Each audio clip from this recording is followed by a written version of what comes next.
safe nowadays. You never know. And she was a few of the people, the women that picked us up, did that. They texted people ahead of time, and we would joke about that. But we got picked up by her. She took us a little further.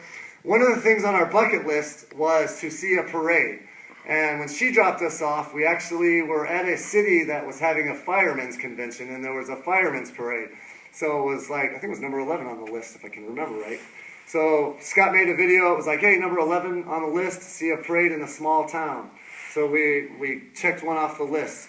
One of the other things that we discussed was trying to get small businesses, if we can go into the business, tell them what we're doing, if they will let us, or give us something free, like an appetizer, soda, let's use the fill waters, etc., and we'll give them free advertisement. And Wilmot, Ohio, I believe was the city, a gentleman, I can't remember the Mexican, it's a Mexican restaurant, we have it on video. We went in, and we used the restroom, was filling our water bottles. So while we were standing there, the owner came in and was like, what are you guys doing? And I told him, I was like, hey, you want to mark something off of the list? I said, can we give us some tortilla chips and we'll do a little advertisement for you? And so he gave us tortilla chips and salsa, and we made a video with him. And then when I went outside, he and I ate, and I made another video for him, and we uploaded that for YouTube for him. So we continued along our way. We got picked up by a dad and a daughter.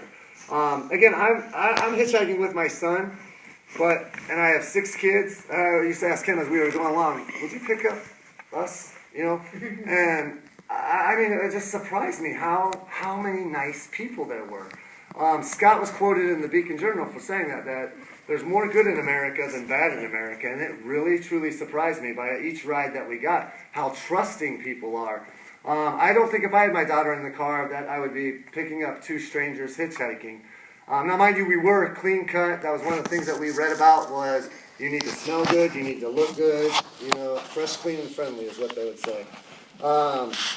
So this gentleman took us a little further.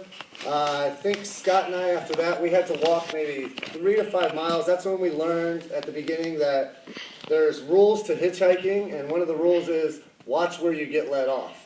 You don't want to get let off just in the middle of nowhere. You want to be at some kind of stop sign, some kind of stop light, somewhere where a car or whether it's a 2-way stop sign or a 4-way stop, so somebody has to stop. If you get dropped off on 224 and traffic's going 60 miles an hour, you're walking for a while because people aren't picking up hitchhikers.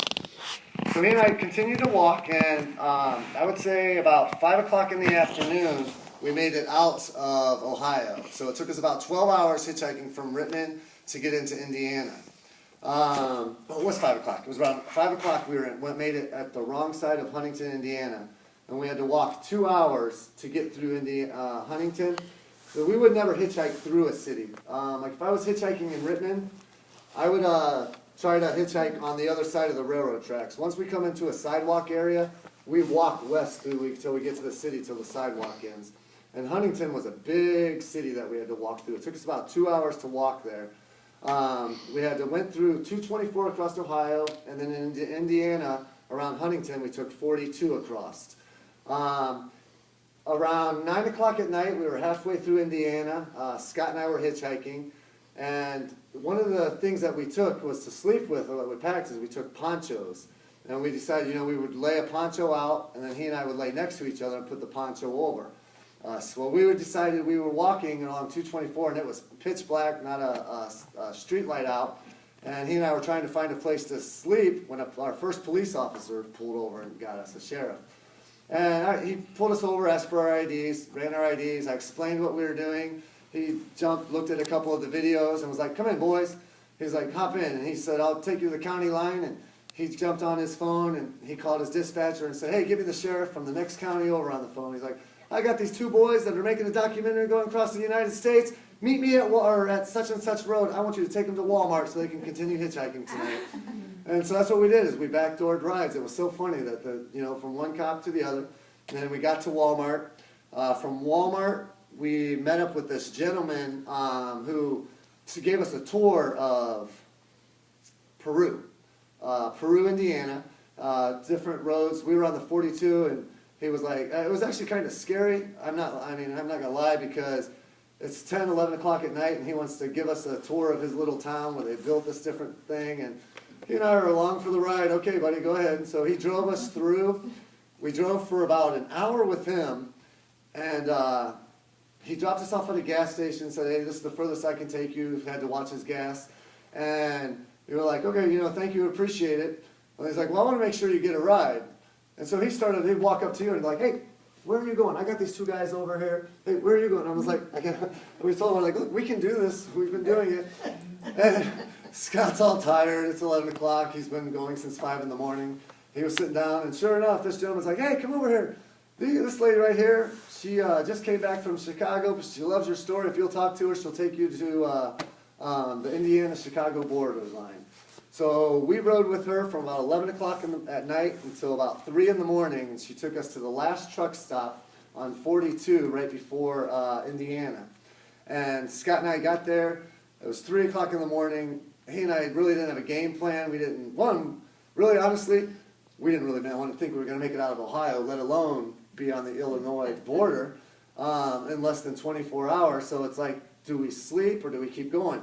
Well, we made a sign, hitchhiked for maybe 10 minutes, and then it was like, let's try to find a place to sleep. So the first night, behind the truck stop, there was a cornfield.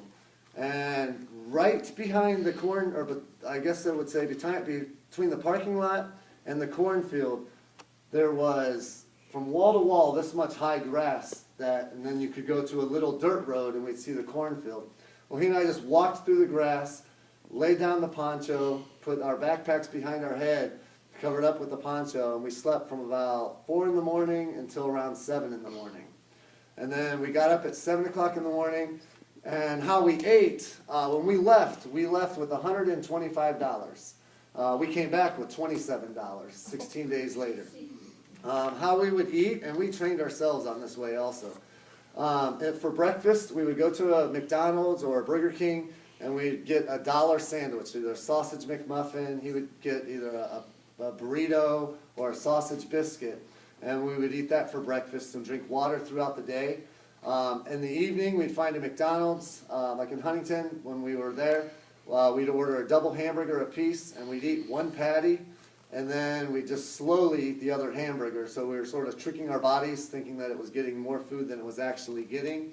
And we ate nuts. We packed nuts and protein bars, beef jerky, different stuff like that we'd snack on throughout the day.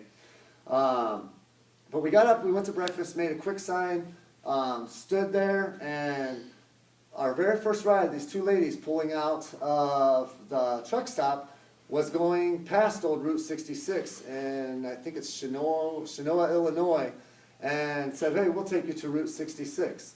And so, got in, videotaped with them, went along. They took us straight to Route 66. He and I got out there, and we made a video. And then we started getting picked up by guys again.